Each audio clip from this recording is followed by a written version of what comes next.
जरूरी सूचना है आप सभी स्टूडेंट्स के लिए, स्टडी फॉर सिविल सर्विसेज का Android app Google play store में आ चुका है, उसको प्लीज तुरंत इंस्टॉल कर लीजिए।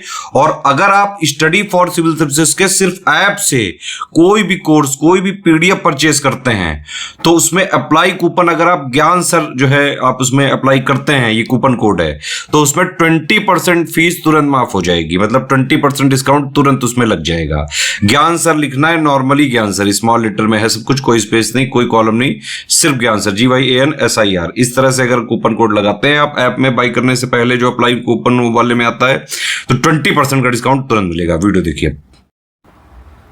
दोस्तों नमस्कार, स्टडी फॉर सिविल सर्विसेज में आप सभी का स्वागत है। यूपीपीएससी प्रीलिम्स एग्जामिनेशन की हम लोग पेड क्विज लगातार देखते हुए आ रहे हैं, उसको कंटिन्यू करेंगे। यहाँ पे जितने भी वीडियोस हम देखते चल रहे हैं, प्लीज़ आप अगर फ्री इनिशिएटिव के तहत फॉलो कर रहे हैं तो इसको आप देखते चलिएगा।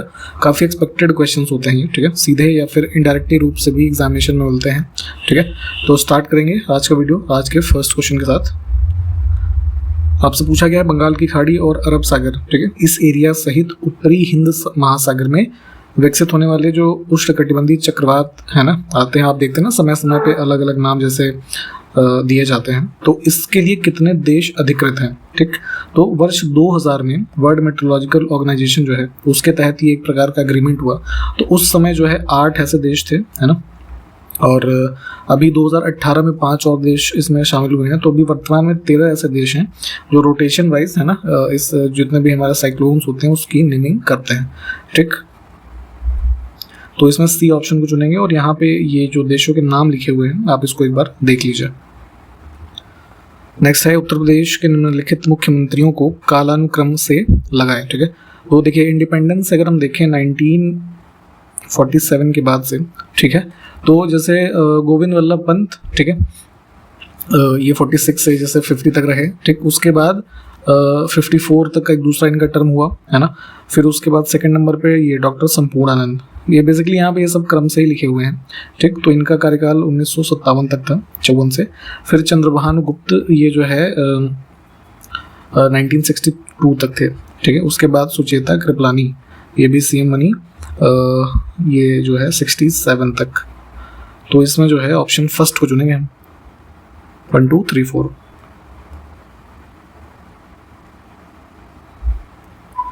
निम्नलिखित में से कौन से केंद्रीय संस्थान लखनऊ, जो कैपिटल है उत्तर प्रदेश की, वहां पे स्थित हैं? सारे इंस्टीट्यूट देख लीजिए, इंपॉर्टेंट भी हैं और अक्सर पूछे जाते हैं, ये सारे ही लखनऊ में स्थित हैं, ऑप्शन डी। उत्तर प्रदेश में देखिए जितने मेजर इंस्टीट्यूट्स हैं वो लखनऊ में ही हैं, ठीक है। तो इसकी लिस्टिंग प्लीज एक बार देखें। कुछ इंस्टीट्यूशंस कानपुर में भी हैं, इसको देखना जरूरी है, कुछ प्रयागराज में है, ठीक। तो ये मेजर जो 3 सिटीज के है ना इंस्टीट्यूशंस हैं, इसको आप देख लीजिए। इसमें कौन सा युग्म सुमेलित नहीं है, ठीक है। तो सारे ऑप्शंस को देखेंगे, इसमें जो है मिशन इंद्रधनुष जो बच्चों के मेनली वैक्सीनेशन का प्रोग्राम एक स्टार्ट किया गया था, तो ये 25 दिसंबर 2015 नहीं 2014 में ही हुआ था। अन्य विकल्प ठीक है। नेक्स्ट है इसमें से कौन सी एक राजधानी डेन्यूब नदी के तट पर स्थित नहीं है? डेन्यूब रिवर बेसिकली फ्लो होती है यूरोप में, ठीक। तो जैसे ऑस्ट्रिया की कैपिटल है वियना, ठीक है, यहाँ से पास होती है। बेलग्रेड जो है ये इसका सर्बिया की कैपिटल, बुडापेस्ट हंगरी, है ना, इनसे पास होती है। लग्जमबर्ग आउट हो जाएगा इसमें, ठीक है। इसके लिए आप एक काम करिएगा, इसको जरा मैप पे देख लीजिए, है ना, कहाँ कहाँ से फ्लो हो रही है, तो वहाँ से आइडिया लग जाएगा। नेक्स्ट है इसमें से कौन सा पादप हार्मोन है, ठीक है, प्लांट से संबंधित हार्मोन। तो जैसे अब एक ही होगा जाहिर सी बात है ऑप्शंस में, तो अगर नहीं भी पता है तो ऊपर में देख लीजिए ये सब क्या है ना, ह्यूमन एनिमल जो हम कैटेगरी में है ना, उनसे संबंधित है, तो साइटोकाइनिन हो जाएगा, ऑप्शन डी।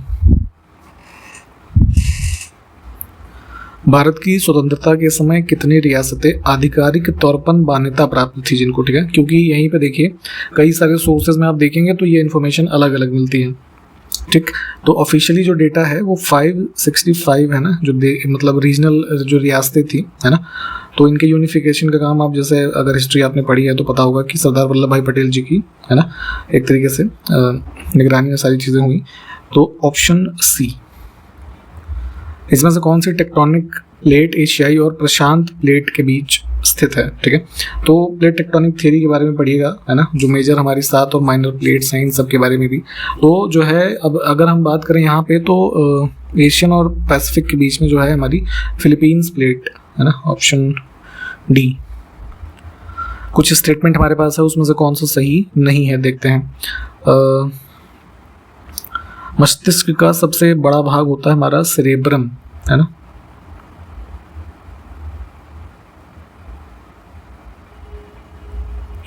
और जो है ये हमारे मतलब वही जो बॉडी कोऑर्डिनेशन है, ठीक है, टेम्परेचर वगैरह का रेगुलेशन इसके माध्यम से ही होता है, तो इसको भी ध्यान रखेंगे।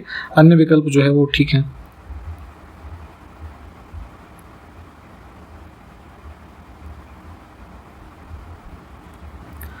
नेक्स्ट है सिखों के द्वारा मुफ्त रसोई, जिसको कि हम लंगर के नाम से जानते हैं, इसकी अवधारणा कहाँ से अपनाई गई थी। तो देखिए बेसिकली दिल्ली सल्तनत का जो हम टाइम पीरियड देखते हैं 12th और 13th सेंचुरी का, तो उस दौरान आप देखते हैं कि सूफी संत है ना काफ़ी पॉपुलर रहे, तो सूफी दरगाहें होती थी, है ना। यहाँ पे ये एक तरीके का लंगर सेवा चलती थी उस समय, तो उनसे ही एक तरीके से इंस्पायर होकर के गुरु नानक जी के द्वारा स्टार्ट किया गया था, है ना, इस लंगर सिस्टम को। तो है ना मेजर जो इसका सोर्स ऑफ इंस्पिरेशन है कह दीजिए वो ऑप्शन सी हो जाएगा हमारा, ठीक। और सिख गुरुओं के बारे में पूछते हैं कि किसने स्टार्ट किया था, तो ध्यान रखेंगे कि लंगर का कॉन्सेप्ट जो है गुरु नानक जी जो फाउंडर रहे थे उनके द्वारा ही इसको स्टार्ट किया गया था। बाद में जो अंगद देव जी थे, है ना, अमरदास, तो इन सब के टाइम पे भी इसका एक्सपेंशन होता है। इसमें देखिए हमारे पास दो लिस्ट है, प्रोडक्ट हैं और प्रोटीन उससे जो संबंधित है।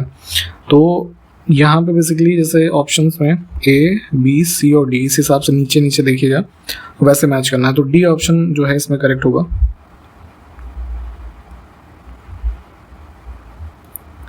इलेक्ट्रिक वाहन जो आजकल काफ़ी पॉपुलर हैं, ठीक है, तो इसमें जो बैटरी होती है वो मुख्य रूप से उसमें किसका उपयोग किया जाता है, तो lithium ion battery, option first. Next है कौन सा कथन सही है। कुछ यहाँ पे देखिए एग्रीकल्चरल क्रॉप्स या जो फल है उसमें जो ये रोग होते हैं ना, तो ये अक्सर पूछा जाता है, नींबू, लीची और अंगूर, ठीक है, ये तीनों देखिए तीनों ठीक हैं।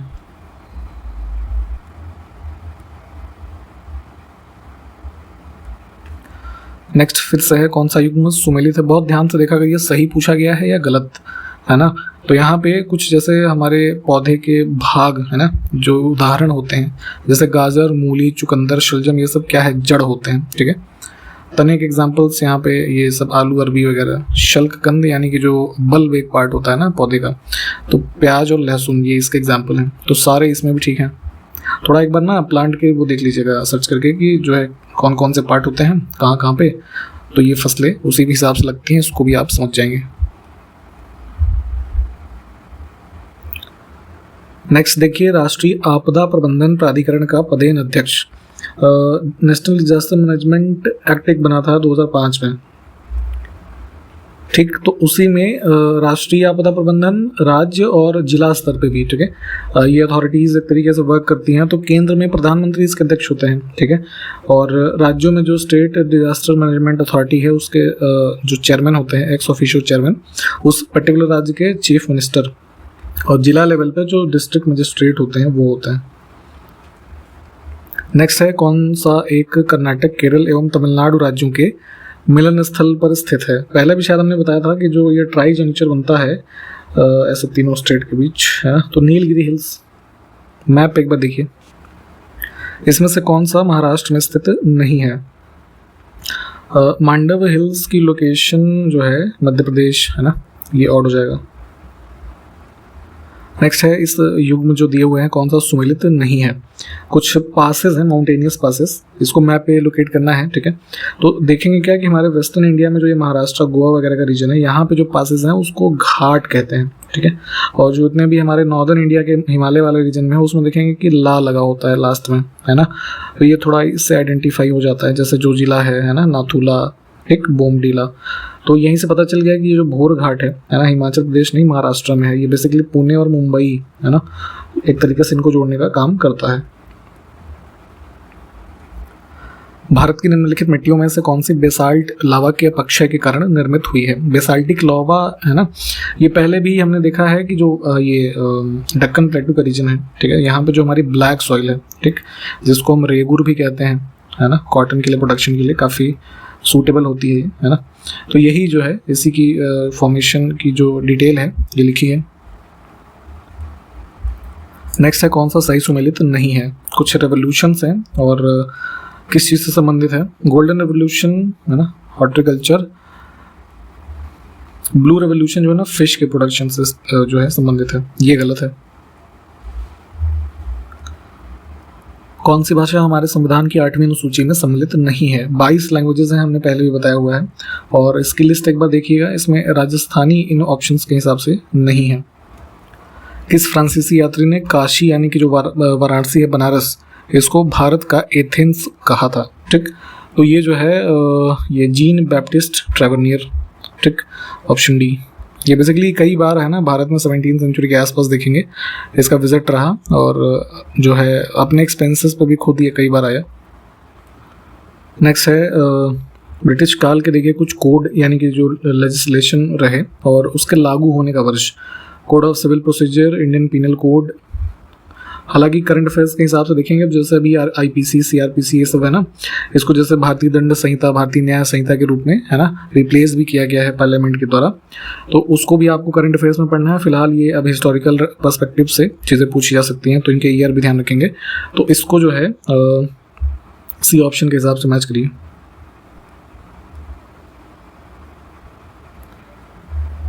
नेक्स्ट है दिल्ली सल्तनत के संदर्भ में 2 स्टेटमेंट है, इसको सही को चुनना है। ठीक है, देखिए सुल्तानगढ़ी एक प्रकार का मकबरा है ना, और इसका निर्माण सुल्तान इल्तुतमिश ने करवाया। ठीक है ये, और दिल्ली में स्थित यह तुर्कों के द्वारा निर्मित पहला मकबरा था। तो ये बात भी ठीक है। जो है लगभग 1231 के आसपास जो दिल्ली में कुतुब मीनार है ना, तो उसी कुतुब कॉम्प्लेक्स में ही इसको बनवाया गया था। ठीक है, सुल्तानगढ़ी। तो दोनों स्टेटमेंट हमारे यहाँ पे सही हैं। सलबाई की संधि अंग्रेजों ने किसके साथ की थी? ट्रीटी ऑफ सलबाई काफ़ी पॉपुलर है मराठा एम्पायर और ब्रिटिश ईस्ट इंडिया कंपनी के बीच, मई 1782 में।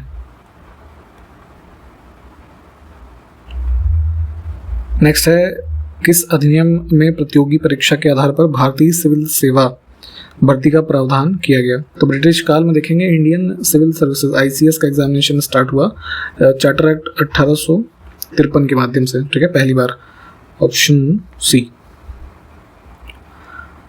नेक्स्ट है श्रीरंगपट्टनम या फिर श्रीरंगपट्टनम, ऐसे प्रोनाउंस करते हैं कई बार। ठीक है, तो इसके दौरान टीपू सुल्तान का समकक्ष निम्नलिखित में से कौन था?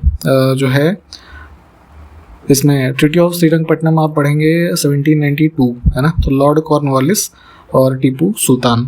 ठीक, डिटेल में इन चीज़ों को प्लीज़ पढ़ा करिए। यहाँ पे जो भी चीज़ें हम देख रहे हैं, हमारे पास थोड़ा टाइम लिमिट होता है, इस वजह से हम शॉर्ट में देखते हैं। ठीक है, आपकी जिम्मेदारी बनती है कि आप इनको साथ के साथ डिटेल में देखते चले।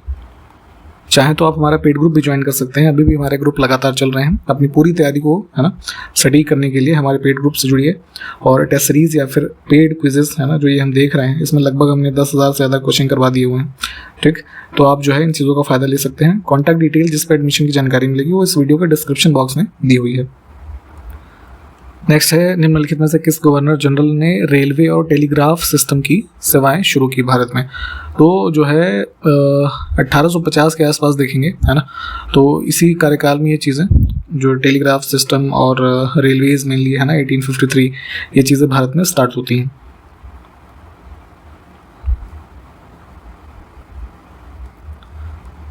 नेक्स्ट है हाल ही में किस केंद्रीय मंत्री ने गांधीनगर गुजरात में राष्ट्रीय फोरेंसिक विज्ञान विश्वविद्यालय में डिजिटल फोरेंसिक उत्कृष्टता केंद्र का उद्घाटन किया है? तो ये ध्यान रखेंगे कि फोरेंसिक्स साइंस यूनिवर्सिटी जो है गांधीनगर में है, और यहीं पे सेंटर ऑफ एक्सीलेंस जो है इस्टेब्लिश किया है, मतलब किया गया है, और उद्घाटन किया था ये होम मिनिस्टर अमित शाह ने। हाल ही में हांगकांग को पछाड़ करके भारत दुनिया का कौन से नंबर का सबसे बड़ा शेयर मार्केट जो है बन गया है? काफ़ी चर्चा में रही थी ये न्यूज़, थोड़ा इसको ध्यान रखेंगे। इंडिया ने पीछे किया था हांगकांग को और 4th नंबर पे आ गया है। ठीक है, और मार्केट वैल्यूएशन ये बेसिकली जनवरी की न्यूज़ थी है ना, तो स्टॉक मार्केट जो इंडिया का है उसकी वैल्यूएशन उस समय थी $4.33 ट्रिलियन। ठीक है, इसको भी चाहे तो ध्यान रख सकते हैं। आपको मुझे एक क्वेश्चन ये बताना है आंसर बेसिकली कि दुनिया का सबसे बड़ा जो स्टॉक मार्केट है किस देश का है? कमेंट करिए इसको। 22 जनवरी से 3 फरवरी 2024 के मध्य भारत और किर्गिस्तान के बीच 11वां संयुक्त विशेष बल अभ्यास खंजर है ना एक्सरसाइज का नाम है, आयोजित किया गया। तो ये बेसिकली इंग्लिश में एक ये जो है इन्होंने बनाया है शॉर्ट फॉर्म, ऐसे एक बार इसका डिटेल भी चाहे तो देखिएगा। तो ये आयोजित हुआ था हिमाचल प्रदेश में, एक जगह है बकलोह। ठीक है, यहाँ पे चीन के हांगकांग में भारत के मान सिंह ने, ये प्लेयर हैं, तो एशियन मैराथन चैंपियनशिप 2024 आयोजित हुई थी यहाँ पे, उसमें कौन सा पदक जीता? तो गोल्ड मेडल जीता था इन्होंने, ऑप्शन फर्स्ट। नेताजी सुभाष चंद्र बोस के सम्मान में पराक्रम दिवस 2024 किस दिन मनाया गया? तो जो है पराक्रम दिवस बेसिकली मनाया जाता है इनकी बर्थ एनिवर्सरी पे 23 जनवरी, ऑप्शन डी। 22 से 24 फरवरी 2024 तक अंतर्राष्ट्रीय डेजर्ट फेस्टिवल आयोजित हुआ था। तो लोकेशन बतानी है ना? तो पोखरन विलेज, जैसलमेर, है ना, राजस्थान। 16 जनवरी 2024 को किस राज्य में माघ बिहू उत्सव के हिस्से के रूप में 9 साल के बाद पारंपरिक एक जो भैंस होती है उनकी लड़ाई का आयोजन होता है? मोह जुज ये नाम है। तो ये आयोजन किया गया, तो थोड़ा कई सालों के बाद था, इस वजह से चर्चा में रहा था। और ये बिहू जो है, माघ बिहू, 2-3 टाइप के होते हैं बिहू के फेस्टिवल। तो माघ वाला यानी सर्दियों के महीने में जो आयोजित होता है, तो असम में होगा, है ना, असम का फेस्टिवल है। ठीक। हाल ही में जारी CRE-DAI, ठीक है, एक ये हमारी संस्था की रिपोर्ट है, शायद हमने पहले भी बताया था इसके बारे में। तो इसके अनुसार कौन सा राज्य भारत के MSME, माइक्रो स्मॉल और मीडियम एंटरप्राइजेस के क्षेत्र में योगदान देने वाले टॉप के 3 राज्यों में शामिल नहीं है? ठीक है। तो बेसिकली टॉप जो परफॉर्मिंग स्टेट है जहाँ पे ये MSMEs अच्छे से वर्क कर रही हैं या नंबर ऑफ उनकी संख्या ज़्यादा है, महाराष्ट्र है। ठीक है। और सेकंड पे है ये आपका महाराष्ट्र, तमिलनाडु, और थर्ड पे उत्तर प्रदेश। ठीक। तो वही देखिए इन विकल्पों में जो चीज़ें लिखी हुई हैं, ऑप्शन डी ऑड हो जाएगा। हाल ही में सुभाष चंद्र बोस आपदा प्रबंधन पुरस्कार 2024 की संस्थागत श्रेणी के लिए किस राज्य के 60 पैराशूट फील्ड हॉस्पिटल को चुना गया है? तो ये जो है उत्तर प्रदेश से संबंधित है ना इसका उत्तर। थोड़ा आप ये देखिएगा कि पैराशूट फील्ड हॉस्पिटल कहाँ पे है, ठीक है, और हमको ये कमेंट करके बताएं। नेक्स्ट है 2024 के उत्तर प्रदेश गौरव सम्मान से किसको सम्मानित किया जाएगा? तो ये सम्मान दिया जा चुका है 2 लोगों को, रितु करिधल और नवीन तिवारी, इन दोनों लोगों को। और उत्तर प्रदेश जो हमारा ये है फाउंडेशन डे, ठीक है, इसके अवसर पे दिया गया। तो आप जरा ये बताइए कि कब होता है उत्तर प्रदेश का जो फाउंडेशन डे है ना, कमेंट करिए जरा ये। नेक्स्ट है हाल ही में इंडियन ओपन 2024 महिला एकल का खिताब किसने जीता है? तो बेसिकली ये बैडमिंटन का है ना टूर्नामेंट रहा, आयोजित हुआ था न्यू दिल्ली में। ठीक है। और इसमें फीमेल सिंगल्स की टाइटल जीतने वाली जो हैं ये है ताई त्यू यिंग। ऑप्शन देखिए, बड़ा उल्टा सीधा नाम होता है। ठीक है। और मेंस सिंगल का जो अवार्ड मिला था, इनका नाम था शी युकी, है ना। तो है ना, कोई नहीं, जैसा भी नाम है इसको सम्मान देने की जरूरत है, तो दोनों नाम ध्यान रखेंगे। नेक्स्ट है मकर विलक्कू निम्नलिखित में से किस राज्य में मकर संक्रांति पर आयोजित किया जाने वाला एक वार्षिक उत्सव है? तो मकर संक्रांति जैसे उत्तर प्रदेश में है ना, जैसे 14 जनवरी को मनाते हैं। ठीक है। तो उसी अवसर के आसपास पूरे भारत में अलग अलग राज्यों में अलग अलग नाम से ये फेस्टिवल एक तरीके से मनाया जाता है। तो उसी का एक जो ये रूप है ना, मकर विलक्कू, ये जो सबरीमाला वाला एरिया है केरला स्टेट में, है ना, वहाँ पर काफ़ी है ना जो है अच्छे से मनाया जाता है। ऑप्शन सी को चुनेंगे। हाल ही में दुबई में प्रतिष्ठित international sports personality of the year के पुरस्कार से किसको सम्मानित किया गया? तो ये अवार्ड जो है इसमें 2009 से स्टार्ट हुआ था एक तरीके से, और जो रिमार्केबल अचीवमेंट होती हैं थ्रू आउट द ईयर उनको जो है ये अवार्ड दिया जाता है। तो 2024 का स्टार्टिंग में ये जो है जियानी इन्फेंटिनो, इनको दिया गया है। आप जरा हमें ये बताएंगे ये किस देश के खिलाड़ी है ना, ये जरा बताइए। हाल ही में किस राज्य की सरकार ने भारत की पहली ऐप आधारित 100% ई बाइक टैक्सी जिसका नाम है बायू, इसको लॉन्च किया है? ठीक है। तो बेसिकली 100% इलेक्ट्रिक है ना, इलेक्ट्रिक बाइक कह सकते हैं, टैक्सी सर्विस इसको स्टार्ट किया है इसमें असम स्टेट में। ठीक है। और स्पेलिंग इंग्लिश वाली देखिएगा, है ना, BAAYU, है ना, इस नाम से है। असम स्टेट का जो ट्रांसपोर्ट कॉर्पोरेशन है ना, उनके द्वारा ये बेसिकली सपोर्टेड है। हाल ही में फ्रांस में ये जो है डगलिन ग्रैंड प्रिक्स कुश्ती प्रतियोगिता आयोजित हुई। तो भारत की तरफ से रवि कुमार दहिया, है ना, इन्होंने पार्टिसिपेट किया और इन्होंने ब्रॉन्ज मेडल जीता था, है ना, इसको ध्यान रखेंगे। नेक्स्ट है 23 जनवरी 2024 को भारतीय वायुसेना ने अभ्यास डेजर्ट नाइट का आयोजन किया। ठीक है, बेसिकली ये अरेबियन सी के ऊपर में, है ना, एक्सरसाइज की गई, एयर एक्सरसाइज। तो इस अभ्यास में किस देश की वायुसेना ने भाग लिया? तो फ्रेंच, है ना, और ये यूएई, ठीक है, यहाँ की जो वायुसेनाएं हैं इन्होंने पार्टिसिपेट किया। ऑप्शन इसमें देखते हैं both of the above, France और यूएई। ठीक है, तो यहाँ पे हमने इस वीडियो को कंप्लीट किया है। जितने भी क्वेश्चंस मैंने पूछे हैं, उम्मीद है आपसे कि आप उसको कमेंट करके बताएंगे, और इन क्वेश्चन से संबंधित जो भी फैक्ट्स हैं आप उसको प्लीज़ पढ़िए, और इस सीरीज़ को हम कंटिन्यू करेंगे, है ना, नेक्स्ट क्वेश्चन से इसके आगे। तब तक के लिए नमस्कार, जय हिंद।